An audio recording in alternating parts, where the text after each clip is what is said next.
All right. Perfect, perfect, perfect. Assalamualaikum. Wa alaikum assalam wa rahmatullahi wa barakatuh. Uh, I I want to just say before you get started with the class, I sent the homework, but I hit it again, and then it wrote on top of it. So I don't know what you got from mine. No worries, no worries. I'll check inshallah. Inshallah. This one, this time I did something which, alhamdulillah, I added the name, but what was missing is I should have put like gradings for each questions, Oh, not as a test, not as a test, but just for easy assessment of, who got right, who got wrong, and so on. But it's fine, alhamdulillah. The idea, the objective. Let's start. Bismillah, salatu wassalam, Bismillah. The objective behind the questions. So we're gonna do it every session, even if we move ahead. Even if we move ahead, we go back and we try to go back to the Kitab Salah from the beginning hmm and do like one section and define it. The idea is that week, that week you practice that. You practice it so that at least you can kind of somewhat memorize the basic definition of things, right? Or the conditions, like the obligatory parts of wudu, for example, are six. So you know that it's ingrained. You understand? So like the idea is to kind of be, couple the learning and the understanding and the familiarity with the text with a little bit of effort in memorization, right? So that then because when you need to practice this stuff, you're not gonna have the book accessible, yeah, right? that's right. You got to remember it. You Yeah. got to remember it, right? So that's the idea. Of course, the first question is about the times of Salah. We have the Adhan app, we have all this. So the learning is just barakah in learning because it's beneficial knowledge of how things were done in the past, right? So today we'll go through those definitions, inshallah. And my idea, so if you want to take a few minutes, inshallah, to look at your notes, and like that we can work on ourselves defining the sentences in simple terms, some terms that you can easily understand, right? Like the beginning of the time of dhuhr is what, right? And what is the ending time, right? What is the ending time?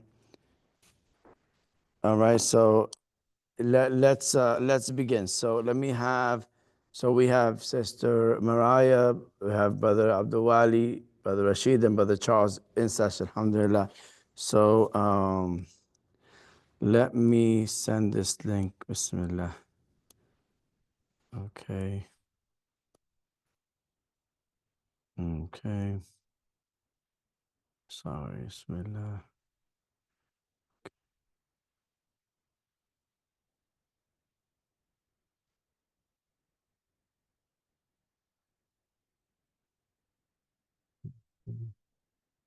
Bismillah.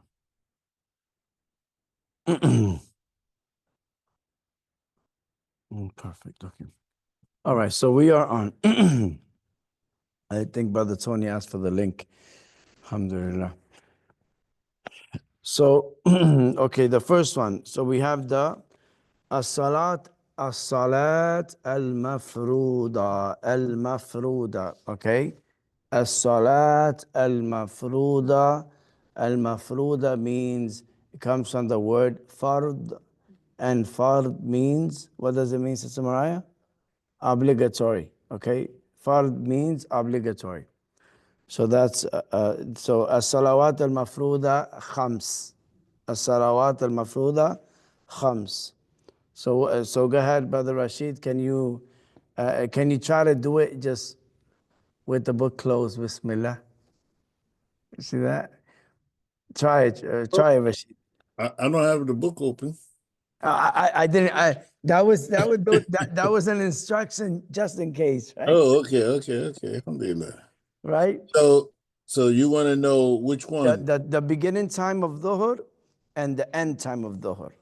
So I did Thor when I said whenever it passes the zenith, or I just say when it once the sun reaches it passes its highest point, Good. And Good. I say it's good all the way up until the next slot, which is going to be the Asr. Perfect. Excellent. That's a very clear, simple. The in between are extra details, but one needs to know when does it begin and when does it end, right? And if you add what is the preferred is right when it enters, again, on your own. When you're on your own, right? When you worship on your own, you should try to pray right away. If you're praying in a jama'ah, in a congregation, then you wait until the congregation time set. Because every masjid, every congregation sets its time according to what's in the best interest of the congregants, right? It's kind of flexible. All right, good. Number 2, Sister Mariah, Bismillah. The time for Asr. I can try Arabic, but I'll do English. Okay. Try Arabic, inshallah. Give me 1 second. Technician, do you have the other microphone? Can we turn it on and give it to Sister Mariah? We want the recording to... No, it's just because people are listening. We want everybody to learn, right? And like that, people hear other voices. All right? Good. MashaAllah. You can go this way, inshallah.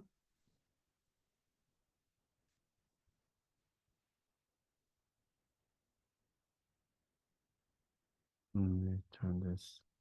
I apologize.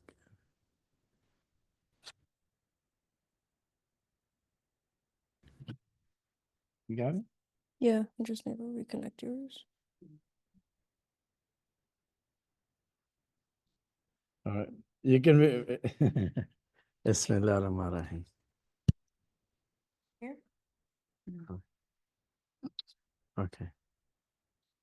All right, you can go ahead, Sister Mariah. Okay.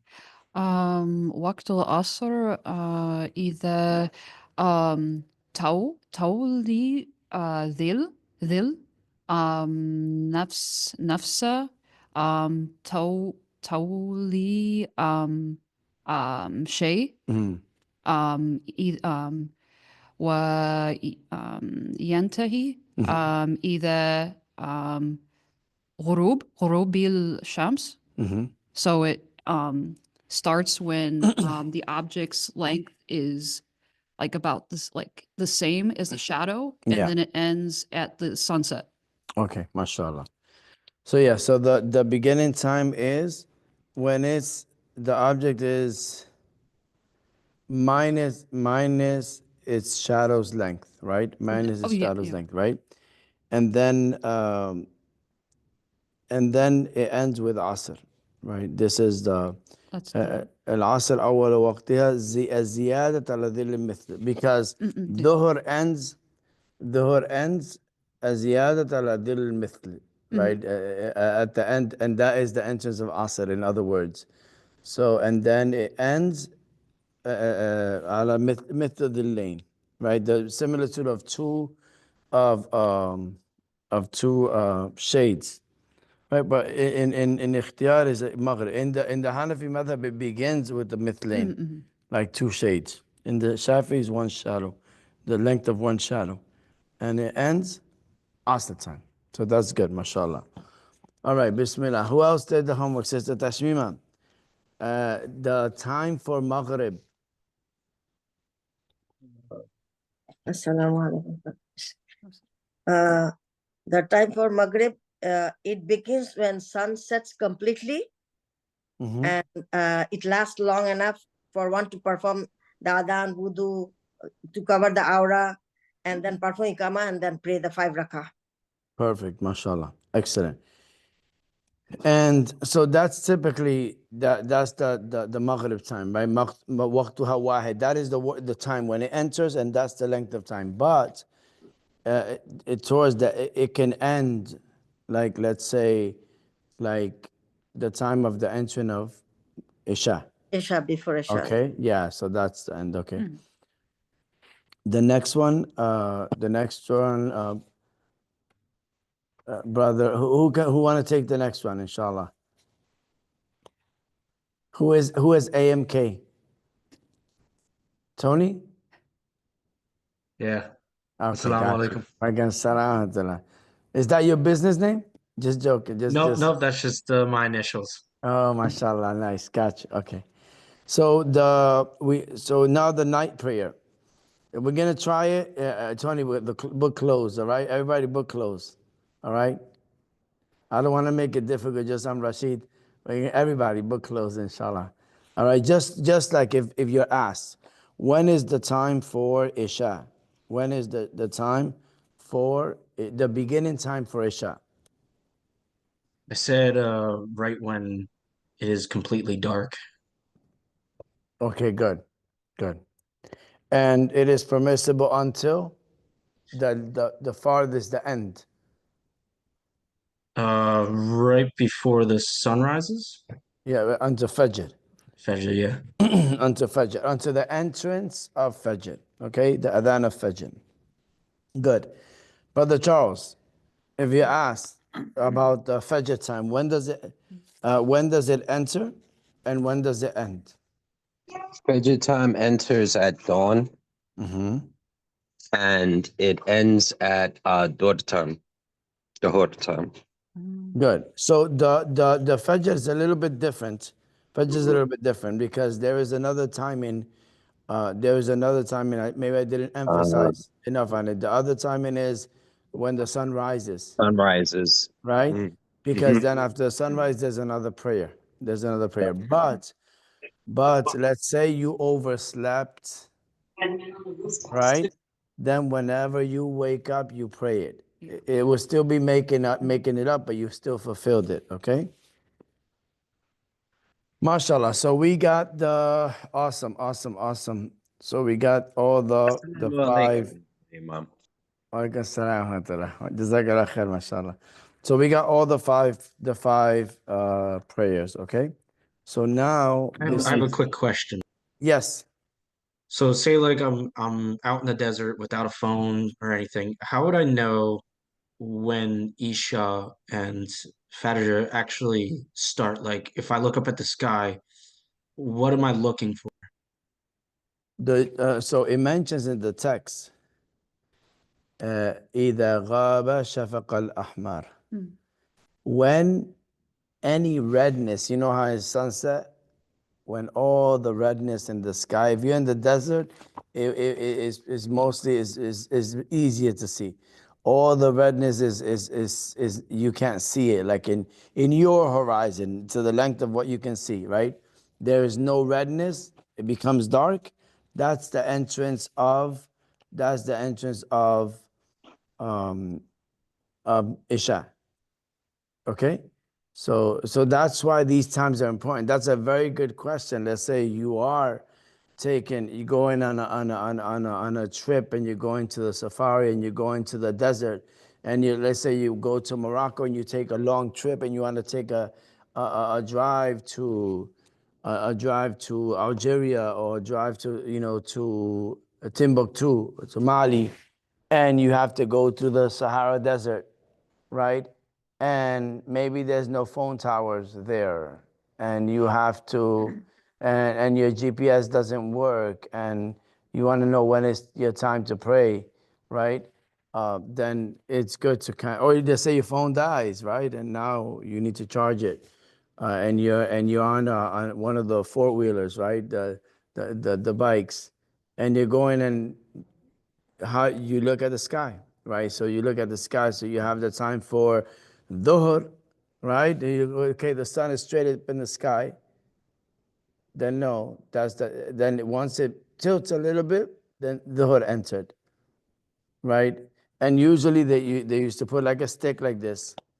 If the sun is right on the stick and there's no shade, then that is in the sun is in the meridian. Once it goes like this and you start seeing a little shadow, then that is dhuhr has entered. When this shadow extends onto the length of this object, okay, extended to the length of this object, right, then that means that dhuhr ended and asr just entered. Okay? And then asr in the Shafi madhab extends unto being the length of two of the same object, right? Or it ends at the time of Maghrib. You see that's how this becomes practical, because you never know, right? With all these drones in the sky, you never know what we're expecting, right? We don't know. Go ahead, Brother Rashid. Yes, assalamu alaikum. I got one thing in regards to Fajr. I remember saying like because Él no me habló. because of the fact I got you. okay, because of the fact like when we doing like Ramadan coming up, right? And we say you can continue to eat during the night, but when you see the white thread in the sky, that's your Fajr coming in. So that's when you're supposed to begin your fast. That's how we remember. Well, let's say that's how I remember when they say the start of Fajr, and it's when you start your fast. It's the white thread in the sky. When you're looking towards the east and the sun is coming, Yeah. you see the white thread, Fajr. It's right there. Yeah. That's kind of like when you said, like, if I'm in the middle of the desert and I see the white line, it kind of telling me not only the direction of east, but it also tells me the time of the prayer, inshallah. Good. So that's what we used to call back in the days, right? The crack of dawn, right? Right, the crack of dawn. It's not a song. It's just the crack of dawn, right? Right, when it's just like there's that line that it breaks the night, right? So yeah, so that's when Fajr enters, right? In Ramadan, it's a little bit different because you have the false dawn, right? And you have the true dawn. And the false dawn is the one that is a little bit of more time before, because the Prophet ﷺ had ordered one of the companions. I know it was Abdullah ibn Maktoum, the one that because of him was revealed Surah Abasa, and Bilal. So one of them was ordered to make the adhan during the false dawn, so that people can wake up to make suhoor. Okay? And then the second one is like, that's when you have to end. Okay? And now, if we want to look into, no, brother, Abdul Malik is here too, mashallah. The Prophet ﷺ, like, if you want to know when would the Prophet ﷺ stop eating? That's a question. If you wake up and it's still like 2 minutes before the time ends, eat. Okay? But ideally, the Prophet ﷺ would stop with the length of reading 50 ayats of the Quran. And you can choose whether 50 from Al-Baqarah or 50 from Juz' Amma. It's okay. Right? 50 from Juz' Amma, if you say Amma Yatasa'alun, Surah 78. And if you read the first page, it takes like 5 minutes. If you read that page and the next page, which is until the beginning of An-Nazi'at, the beginning of chapter 79, so basically 2 pages of the Quran, it's like 50 ayats, because Surah Al-Naba is like, I think 45 ayats, 44, 45, 40, something like that. So if you read the next section from An-Nazi'at, it's almost like 50, right? So that will suffice. So meaning to read 2 pages of the Quran at a decent pace, with giving the rights to the words and the letters and the tajweed, it's approximately 1 page is 5 minutes. 1 page is, so that means 10 minutes before Fajr, you can stop eating for Ramadan. 10 minutes before Fajr. But let's say you wake up and there's like 3 minutes before Fajr, put something in your mouth, drink water, eat a date, Bismillah, and that's okay. But the best case scenario is that the Prophet ﷺ used to stop eating 50 ayats. What's the length of reading 50 ayats of the Quran? All right, so inshallah, we're going to proceed with the new section, okay? With the new section is Salat al-Jama'ah. Okay, Salat al-Jama'ah is on page 31. Ismail, can you bring the mic and you bring the chair here just in case I need you to move the mic, inshallah, because we're going to read a little bit, okay? All right, yes, inshallah. All right, is it still on? Yeah. Okay, just leave it here for now, and so we can then take turns because Ismail is gonna read something and Sister Mariah as well. Come. All right, so I'm gonna read it in Arabic, inshallah. Bismillah, salatu wassalam ala rasulillah. So we finished the first part of salah, of prayer, which is everything that is related to the salah. Everything that's related to salah, like what are the 5 obligatory prayers? So we now define them. It's a little bit more than knowing Fajr, Dhuhr, Asr, Maghrib, Isha. It's not like when does it start? When does Fajr start? And when does it end? And when does Dhuhr start? And when does it end? And when does and this definition is to know that if you have no clock, the power's out, you couldn't charge your electrical devices, and you want to know when is Dhuhr, then you go outside, and if the sun is in the middle of the sky, call it midday, and the sun moves a little bit past the middle, that is when Dhuhr entered. When does Dhuhr end? When the sun keeps moving and the shadow is the length of the object. So if the shadow is the length of this pencil, that means that Dhuhr ended. The easiest way is that Dhuhr ends by the time of Asr. When Asr enters, Dhuhr ends. So that means Asr enters when the shadow is, when it's a little bit past the one shadow. This is a shadow, Dhuhr ends. When this passes, that means Asr enters. When is the end of the Asr? When is the end of the Asr? The end of the Asr is when in the Shafi madhab, when the shadow is double, 2 lengths of this object. And let's say the best case scenario, that the prayers end with the beginning of the next prayer.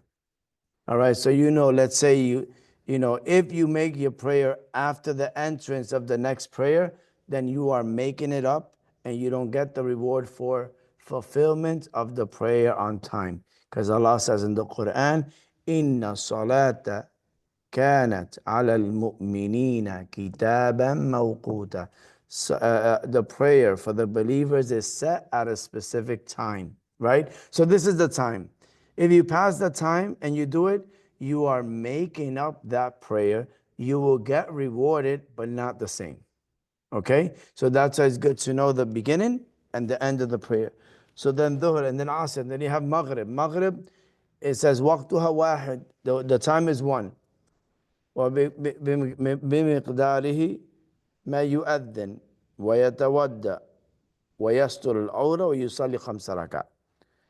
The length of all of that, meaning you hear the adhan, Maghrib entered, then you get ready for salah, you put your clothes on, everything, get ready for salah. 2, you make wudu, right? 3, and then you pray 5 rakats, which is the 3 rakats of fard and the 2 sunnahs. That's the ideal time for Maghrib, waqtuha wahid. If, let's say, you're traveling, you're stuck in traffic, and you make it to the masjid and it's before the adhan of Isha and you prayed Maghrib, you made it.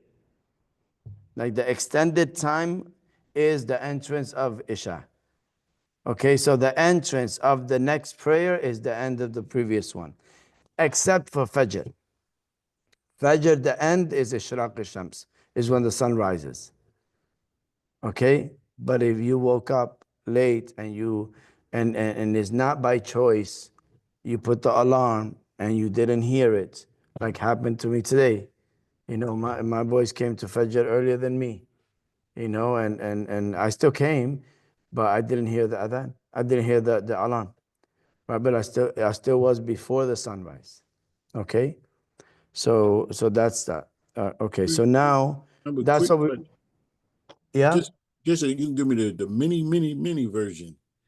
Like when we traveling, like you were saying, you want to join. Like I know when No, I got you. I'm gonna interrupt you for a minute, just for time's sake, right? Mhm. The next section that we're gonna cover is Alhamdulillah. the traveling section. Alhamdulillah. But I'm patient. I wait. no. But the thing is, I was gonna, so we can cover the traveling prayer next week, and then we pause on this section of the prayers of the congregational prayers, because then the following week I'll be traveling to Chicago. But inshallah ta'ala, in January, what we will do is we will do from the same book the fiqh of fasting. All right? So then you can knock down that chapter that you completed it from the same book. You see that? Okay, alhamdulillah. Right? Because that will help us prepare for Ramadan. Right? And then we'll continue afterwards with the same order of the readings, inshallah ta'ala.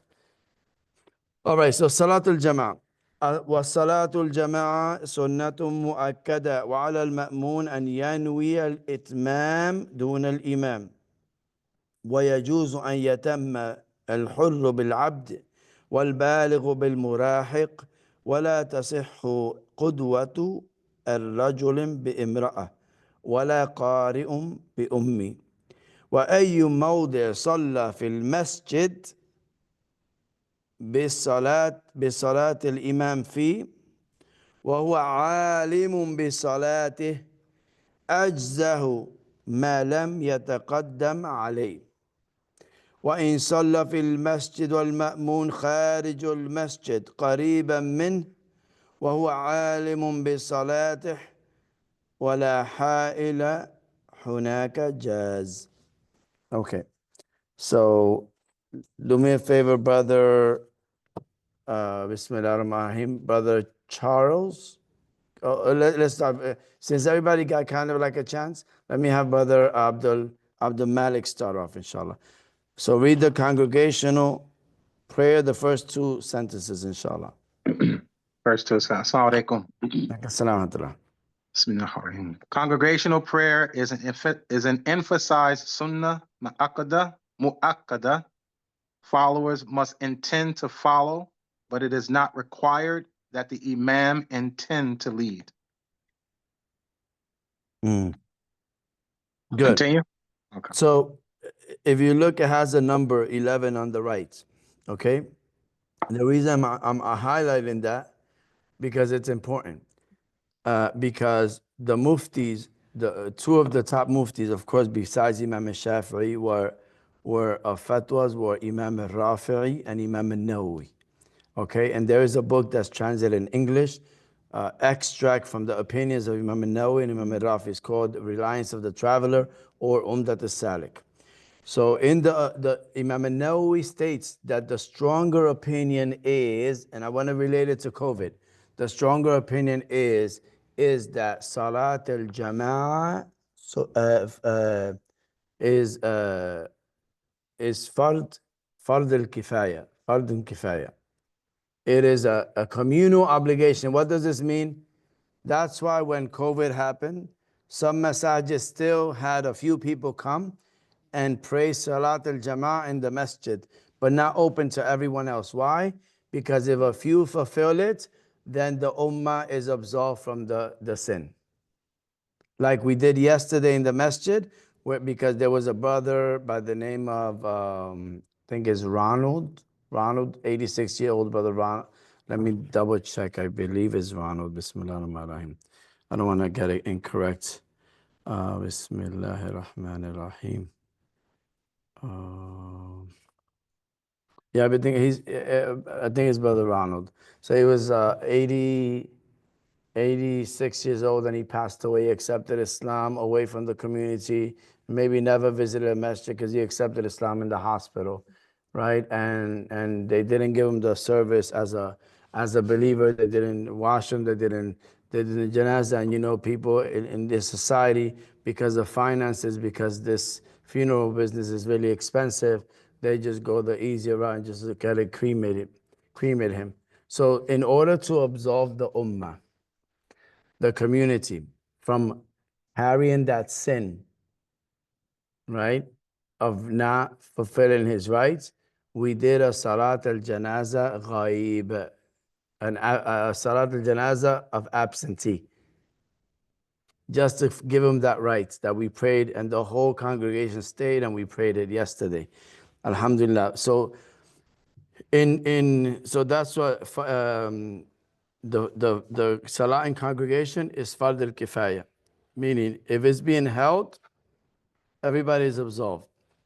But if a person is able to go and chooses not to go, and let's say they're driving around the mosque and they go somewhere else, let's say they go to Walmart instead of coming to pray, then they have some accountability, right?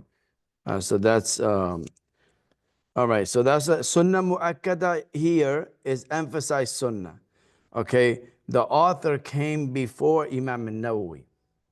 Okay, the author came before Imam al-Nawawi as well, but that's what it stated. Okay, so go ahead. The next sentence. Followers must.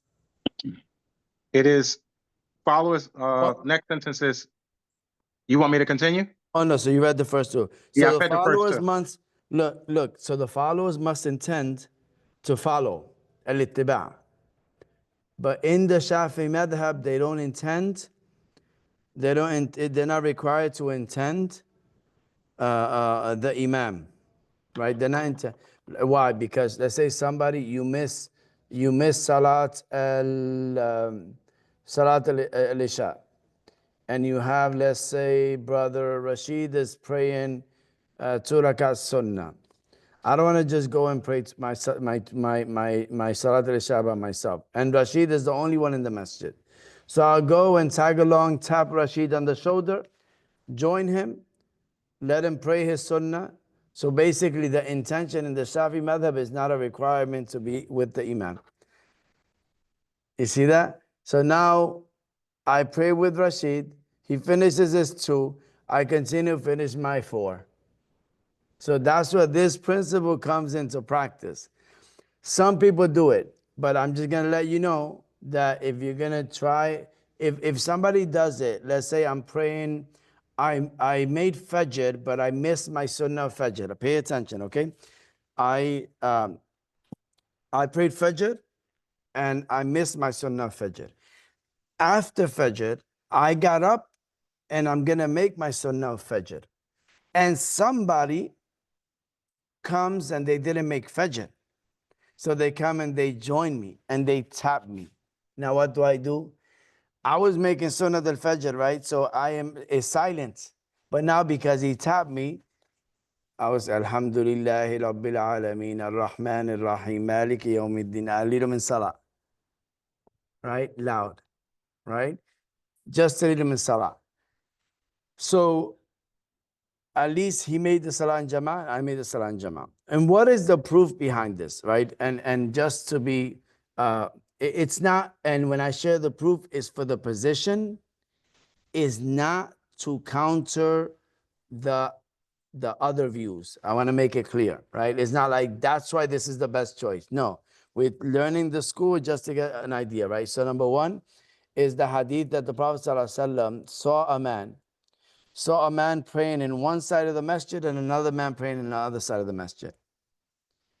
And he went to, and when one of them finished, he went to him and said, why? And the one that entered later, he said, why did you pray by yourself? And he says, the Prophet ﷺ said, don't you know that the prayer of 2 is better than the prayer of 1? That the prayer of 3 is better than the prayer of 2? And the more the number, the greater it is for you, is better for you.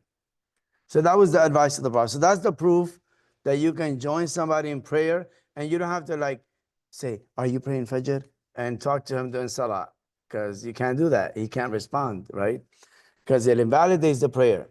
So that's in the Shafi madhab. So now, if you're going to come and do this in our masjid, and you're going to try to do it with a brother or a sister that's Hanafi, they're not going to have it. They're not gonna pray loud. They're not gonna do Allahu Akbar loud. They might even push you away. Okay? So just understand. It's just understand. I'm just saying that we have to respect the other position. So as what we want to learn here is we learn these teachings, but at the same time we're aware of others so that we don't offend them and say, but Imam Daniel said this. No. Don't use me as a stick. No, we want to make sure that just, you're learning this. If you see Imam Daniel praying Sunnah, you can go ahead and join me. I don't mind, right? And that's just like taking all of these narrations and putting them into practice and trying to get the greater benefit. So, Brother Imam, Okay. What happened? is that why you saying the Imam intend not to lead? It's No. not required that the Imam intend to lead because he hasn't changed his intentions. He's still doing Sunnah, even though you're doing Fard. Yeah. Go ahead, Sister Tashima. Yeah, so that's the thing. So if for example, if the person is praying by himself, is not going to be the Imam, right? So the Imam is leading by default. But in regards of the followers intend to follow, right? But the Imam is not in need of intending. Inshallah, we'll get to the explanation from the book, inshallah. So the next two lines. So let me have Brother Osman, do you have the book? No, I don't have the book. I'm a spectator. Okay, no worries. Now next time I'll share the screen, inshallah. We can get one as well for you, inshallah. No. All right, so let me have Brother Rashid. Go ahead. Just finish it off so that we can go into the explanation, okay? Because I want to try to stick to the 1 hour segment, inshallah. We can end the recorder and then we can engage in Q&A, inshallah, if there's time, okay? So go ahead, Brother Rashid. Finish it off, inshallah. Okay. It is possible and valid for someone who is free to be led by a slave, and for one who is mature to pray behind an adolescent. It is not valid for a male to be led by a female, nor for one who reads Al-Fatiha correctly to be led by someone who does not. Wherever one prays in a mosque behind the Imam while aware of the Imam's prayer, the prayer suffices, provided one does not advance closer to the direction of prayer than his Imam. Good. So again. Got one more piece on the back page. Okay, mashallah.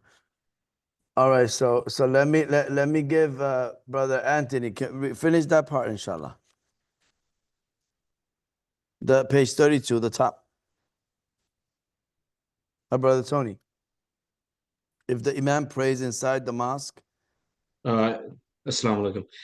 Bismillah. If the Imam prays inside a mosque and the follower prays behind and close outside, it is permissible, provided that the follower is aware of the Imam's prayer and there is no barrier between them. Good. But let's say there's a wall, and let's say there's a window, and let's say the window's open, so there is some connection, right? There's some connection, so that's fine. If the person can hear the prayer, listen, in Egypt, the masjid gets full, and even in other places in the Muslim world. And the masjid becomes the whole sidewalk, the whole street, the road gets blocked, no cars are driving, it's time to pray. It's like that. There's a complete shutdown, and it is not a demonstration, right? It's just prayer. And it's just, so therefore, and you hear, and the speakers are loud, and you know what's going on because everyone's following. So you kind of like, you can follow with the people, hear the imam. So therefore that prayer is valid and you're outside of the masjid. Now, okay, so let's go to the explanation, inshallah. So for the Salat al-Jama'ah, Sunnatul Mu'akkada. Sunnatul Mu'akkada, so Mu'akkada is a communal obligation, meaning that Fard al-Ain,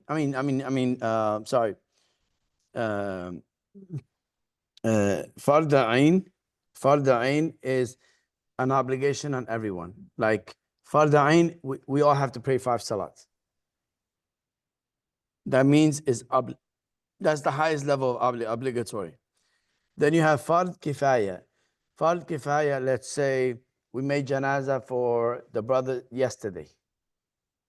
And maybe Brother Abdul Malik was praying somewhere else. Or let's say I didn't get to go to that masjid to pray for that same deceased person, right? So I don't have to make another Salat al-Janazah here because that was already fulfilled. So that's called Fard Kifaya. Kifaya means it's enough. The obligatory, that is enough. It's enough with it because it was already done. Okay? Now, if it's somebody like, like a great like scholar that has served the world internationally, it has happened, and people have done it, then that's okay. But it's not a general practice, right? So the Salat al-Jama'ah is a communal obligation for both men and women. All right, men and women. And the proof is in Bukhari and Muslim. عن عبد الله ابن عمر ابن الخطاب رضي الله عنهما أن رسول الله صلى الله عليه وسلم قال الصلاة الجماعة تفضل صلاة الفرد ب27 درجة. The salat in congregation is greater and better than the prayer of an individual by 27 times. So it was a general statement, not for the men praying by themselves, or it didn't say men or women, just general. So al-fard is by themselves. And in regards of sunnah mu'akkada, again, Imam al-Nawawi said it is fard kifaya. And the proof is, as is related by Abu Dawood and Ibn Hibban, right? And Ibn Hibban, ما من ثلاثة في قرية أو بدو لا تقام فيهم الجماعة وفي رواية الصلاة إلا استوحد عليهم الشيطان أي غلب واستولى عليهم وحولهم إليه. So it says that if at least three people, the minimum for Salat al-Jama'ah, the minimum for Salat in congregation, 3. If 3 people in a village, if at least 3 people in the village don't perform prayer in congregation, they just say there's no masjid, right? No, 3 people in congregation by themselves, 3 people in a group, if they don't establish the prayer in congregation, then shaitan will overcome.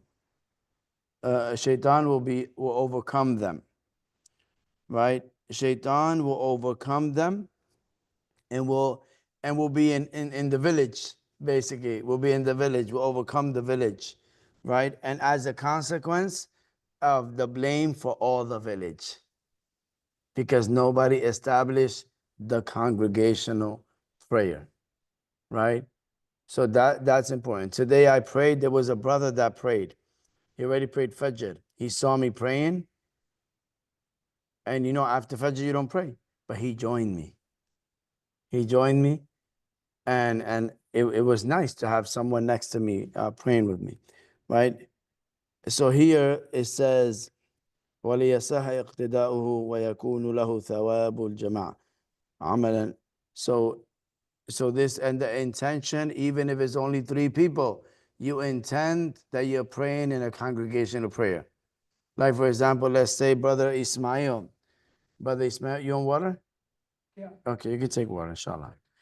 Brother Ismail, let's say he's working and he can't make it to the masjid, but he's working and there's 2 other Muslims with him. And he says, hey, I heard this hadith, right? And the explanation that if 3 people pray together, right, and they don't have the ability to go to the masjid, and they pray together, that if they make the intention that they're praying in congregation, they will get the reward for it, because actions are judged by the intention. So that's something that we can plan, right? We travel with the family, the same thing. Let's make the intention, remind the family, hey, let's make the intention that we're praying Salat al-Jama'ah, the prayer in the masjid, in congregation, right? And you get the reward for it, because actions are judged by their intention. وعلى المأمون أن ينوي الاتمام دون الإمام, right? So that the ma'mun, he follows the imam. He follows the imam. And so therefore the imam doesn't need to intend to lead, because he's already leading. He's not following no one. And the ma'mun is following the imam, right? And the imam is leading. And the action that he's doing is defining what he's doing. Right? Then it says, وَيَجُوزُ أَن يَتَمَّ الْحُرُّ بِالْعَبْدِ, meaning it is permissible if in those times when there was believers that were still enslaved, right? But they were given their rights, like in Islam, feed them from what you eat and clothe them with what you clothe, and don't abuse them, like don't abuse the animals, like don't abuse, like this is from the lens, the Islamic lens of justice, of equality. If a slave, like for say Bilal radiallahu ta'ala anhu, and if he lets salah, right? And let's say before he became free, can he lead someone free in salah? Yes. If he knows the prayer, so this is what it means. It says, وَيَجُوز, is permissible, يَتَمَّ الْحُرُّ بِالْعَبْدِ, that the free person can pray behind the servant. وَالْبَالِغُ بِالْمُرَاهِقِ. وَالْبَالِغُ الْمُرَاهِقِ, I believe, is the person, the one who matured and did not. وَالْبَالِغُ بِالْمُرَاهِقِ is the one that matured, and the one that's an adolescent that has not fully, that's beginning to mature. Murahaqa. Al-murahiq. So you have al-baligh, the one that already matured, right? That's it. And al-murahiq is the one that's beginning to mature. Okay? Like maybe grew 1 hair, right here, like 1 hair. Oh, mashallah, you're growing up, right? Like that. So والبالغ والمراهق. So هو الذي, so here defines the Sheikh Mustafa al-Bugha, حفظه ta'ala, he says هو الذي قارب البلوغ, he's close to maturing but not matured. والمراد به هنا الصبي المميز, is like there's a child that knows, he can distinguish, he's at that level, he's almost maturing, he knows about the prayer, he knows these things, right? So it says that yajuz is permissible for a mature boy be led in prayer by one who is beginning to go through maturity or understands the prayer. And that's why you have sometimes some young boys leading Salat al-Tarawih, right? Sometimes there is an issue made, oh, but the boy doesn't have a beard. And there's nothing that mentioned that to lead Salah you have to have a beard. Okay? It doesn't mean shave it. I'm just saying, right? Don't use that as an excuse. Imam Daniel doesn't mean, don't use that as an excuse and twist it and say Imam Daniel said that to pray I don't have to have a beard, and says prayer is the most important thing in the Muslim's life, then khalas, right? No. Right? All right, brothers? You know how we just wait for any golden opportunity, any discount code, right? So yeah, but so therefore, and you have, so that's the case. That is permissible for, so therefore, if a boy that's mumayyiz wants to make the adhan, sometimes you have adults, no, don't let him make the adhan, he's still a kid. Or no, don't let him lead salah because he's not mature yet. You know, but he memorized the whole Quran. That's pretty mature to me. Right? Discipline, knows about wudu, knows these things. You know, and so that's, I'm going to give you one example. When I was praying in a masjid and my son was praying with me, and he prepared, made wudu, everything. And he already, mashallah, he had like 2 juz memorized, and he was praying next to me. And one brother pulled him and wanted to put him in the back line so he can take the spot. I said, Akhi, malish, sorry. If you want this spot, you should come early. Huwa ata mubakkiran mutawaddi'an. He came early. He's on wudu. And then I asked the brother, malish, let me ask you, kam hafadh, how much did you memorize? Oh, Khalil, a little bit here and there. So he memorized more, so he deserves to be in front of this line. Right? Sometimes we give, oh no, respect the elders. That's fine. We have to respect the elders. But if the child wants to like get in that position and be in that line and he's ready, and who can take that away? No one. If he wants to give it, he could do it, but voluntarily. Voluntarily, not on his own, not by force. So here it says, for example, the example of a younger child leading elder. On Amru ibn Salama. Amr ibn Salama is the boy that was eating from everywhere and he was the stepson of the Prophet ﷺ, the son of Salama. And when he was eating from everywhere, the Prophet ﷺ said, Ya ghulam, Sammillah, O child, say Bismillah. Qul min yaminik, eat with your right hand. Wa qul min ma yalik, and eat what's in front of you. He didn't give him this whole long dua. He said, just say Bismillah, eat with your right hand, and eat of that which is in front of you. Okay, because he was very young. So he narrates, it is narrated by Bukhari that he used to lead his people in salah, and he was 6 or 7 years old. He was 6 or 7 years old. Okay.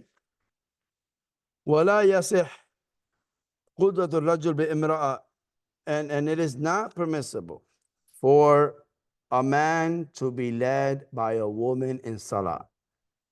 Right? It does not mean, right? Like the question comes up, can a woman be an imam? Amongst women, yes. Because Waraqa used to have in her house her own musalla, and when the sisters will come there, one of them will make the adhan and the other one will lead the salah. All right, so that's allowed. And sometimes sisters don't understand that, so they come and they pray all scattered and separate and not together. Right, so this is but for the man to pray behind, no. ولا قارئ بأمي, and a person who is a reciter. So here, for example, I'm going to give you the hadith for the qudwa. Qudwa means following, a man following the woman in salah. رواه أبو داود وغيره عن مالك ابن حويرث رضي الله تعالى عنه. سمعت رسول الله صلى الله عليه وسلم يقول, I heard the messenger of Allah صلى الله عليه وسلم say, من زار قوما فلا يؤمهم ولا يؤمهم رجل منهم وليؤمهم رجل منهم. He says, if you visit a people, right, then don't go ahead and lead them in salah.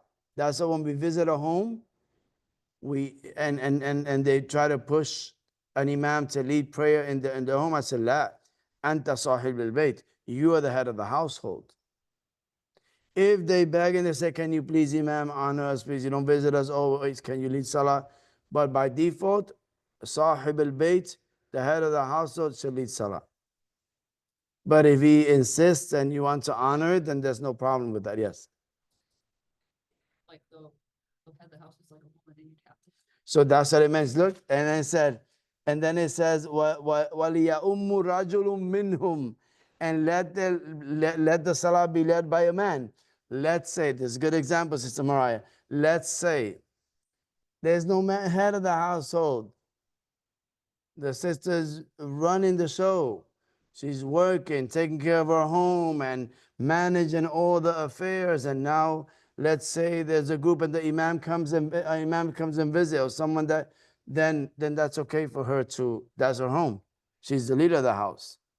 It's okay for her to let a man, a guest, to lead, a male to lead the salah. And then, Bismillah ar-Rahman ar-Rahim. So here, the understanding is that the woman does not lead a people in prayer and in the presence of men. Right, in the presence of men. If there is like men in the area and the woman's gonna make the adhan, she doesn't scream it out loud. Like she kind of keep it in a lower tone for just the sisters to hear it, right? And then, Bismillah al-Qari huwa alladhi, again, and a person that al-Qari should not be led by a person who is ummi. Ummi means illiterate. But what does this mean? Al-Qari is the one that can recite at least Al-Fatiha, because Al-Fatiha is a pillar of the prayer. Remember, from the 18 pillars of the prayer, the 18 integrals, one of them is Al-Fatiha, wa Bismillahir Rahmanir Rahim, ayatun minha. Okay, and then, so that's number one. وَالْأُمِّي هُوَ الَّذِي لَا يَخُلْ بِحَرْفٍ مِنْهَا. And the ummi is the one that can't even read it, that doesn't know it.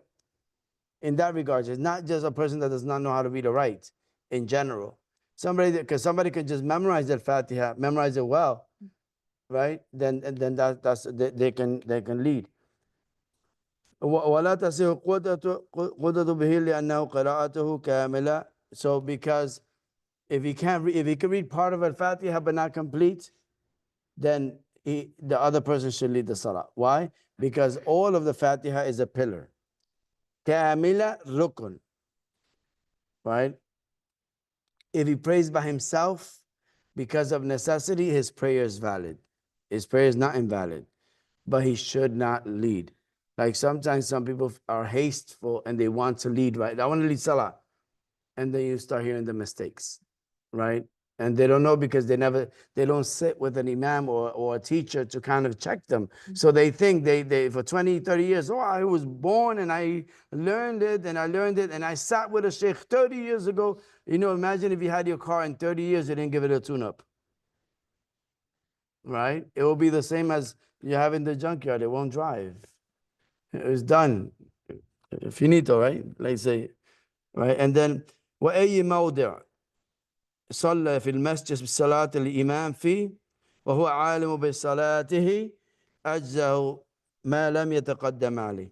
So here, any place that the imam is praying and the person, the muqtadi, those who are behind him can listen, and it reaches them, أو يرى بعض الصف, or let's say it doesn't reach them, the voice, because maybe that place, that village has a very small mic and it doesn't reach outside. Or maybe like in Mouth, we have a mic outside, a speaker, but it's not very, very loud, right? It's not very loud that shakes you up, right? So therefore, let's say the person praying can see the congregation and hear the Allahu Akbar and look and just, we know we have to look down, but by necessity you could look and see that they're making ruku' and you just follow. Like that, you follow in the congregation. Like, أو يرى بعض الصف, or you see some of the صف, some of the row, right? And then it says, وَإِن صَلَّ فِي الْمَسْجِدِ وَالْمَأْمُومُ خَارِجَ الْمَسْجِدِ قَرِيبًا مِنْ. And if he prayed in the masjid and the ma'moon, the ma'moom, imam, ma'moom. Imam, repeat after me, imam, ma'moom. Ma'moom, ma'moom. Ma'moom, imam, and ma'moom. Ma'moom is the musallis, those who are praying behind them, those who are following. The imam, the leader, the ma'moon, those who are following. Okay? Ma'moon. So, Bismillah ar-Rahman ar-Rahim.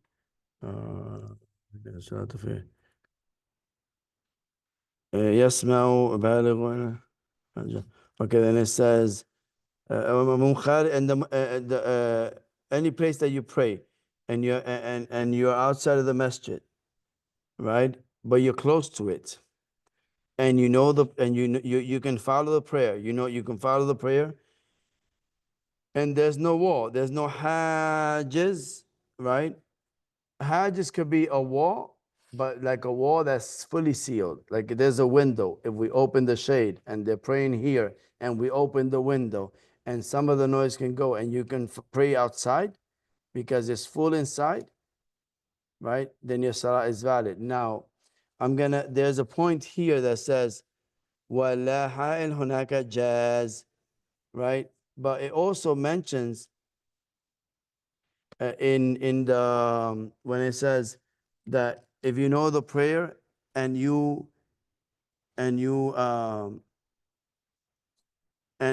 says أجزاه ما لم يتقدم عليه, like it's permissible so long as you don't go ahead of the imam.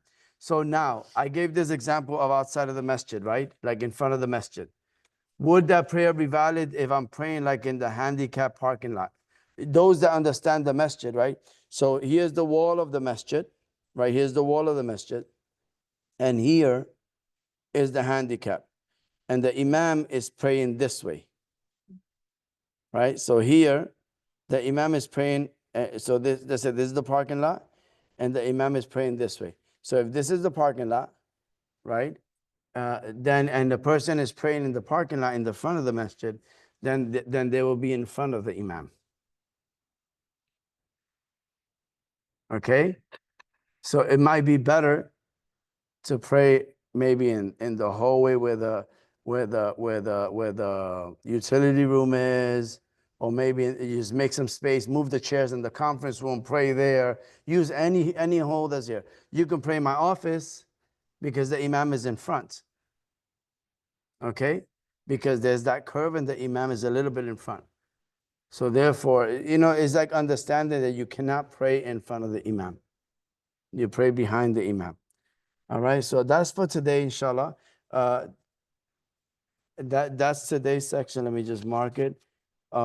Next week we'll do the salat al-musafir, the prayers, the prayer of the traveler, inshallah ta'ala. So I'm just gonna stop the recording. If there is any questions, we can entertain them, bi'idhnillah ta'ala.